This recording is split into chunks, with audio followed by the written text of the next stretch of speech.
Para 2 vitesh pash një ëndër në të cilën Zoti më thoshte 3 gjëra shumë specifikisht. Më thoshte, kujdesu për 3 gjëra, të vërtetën, dhuntit frymërore, dhe fëmijët që të kam dhënë. Unë pyesja Zotin, dhe unë e di se sipas doktrinës, e vërteta është Ungjilli, por Zoti më thoshte në atë ëndër, mos u shqetëso, bija ime do të përgjigjet në një studim biblik se çfarë është e vërteta. Motër, unë ju bëj këtë pyetje me gjithë respekt, me përulësi, dhe jam thellësisht e lumtur sepse sot po përmbushet kjo ëndër, dhe dua t'ju them shumë faleminderit për gjithçka. Zoti të vazhdojë t'ju bekojë. Faleminderit. Mirë, motra dëshiron të di çfarë do të thotë e vërteta apo jo. E vërteta? E vërteta. Thot e vërteta e Perëndis. Në psalme flitet kaq shumë për të vërtetën, thuhet lum ai që ecën me të vërtetën, lum ai që shpall të vërtetën, ai që ndjek të vërtetën e Perëndis. E vërteta e Perëndis është doktrina e pastër, doktrina e pastër dhe e përsosur e Ungjillit të Zotit.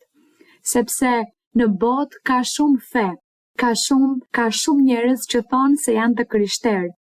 Ka shumë njerëz që thonë unë jam i krishter sepse lexoj Biblën dhe sepse besoj në Krisht, por ata nuk po ndjekin rrugën e të vërtetës.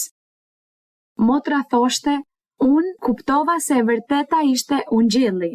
Po, por a është ai Ungjill që shumë thonë atje se predikojnë, sepse shumë njerëz thonë ne predikojmë Ungjillin e Krishtit. Kështu që ndoshta nuk është e vërteta.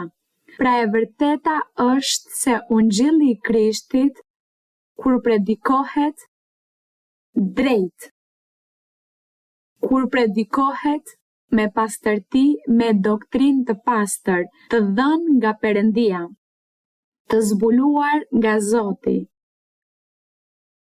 Ai po do të ishte një Ungjill i pastër i Zotit Jezus. Pra themi, ne jemi të krishterë,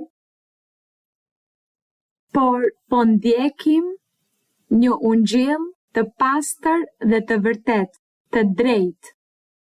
Dhe atëherë po do të thoshim se kjo është e vërteta e Perëndis, kur nuk thuhen gënjeshtra, kur nuk mashtrohen njerëzit, ose kur nuk predikohet për lakmi, për interes, për përfitim personal, por me shumë dashuri, duke dashur që shumë njerëz të njohin Perëndin dhe të vinë në rrugët e Perëndis që ta lavdërojnë, ta përlëvdojnë dhe në të njëjtën kohë të kenë atë shpëtim kaq të dëshiruar nga ne.